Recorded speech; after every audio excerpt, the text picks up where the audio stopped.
శ్రీరామ కృష్ణావతారములను ధరించిన శ్రీహరి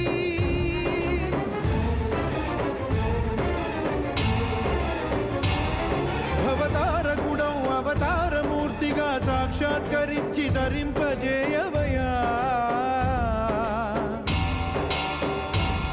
నను బంధ విముక్తుని చేయవయా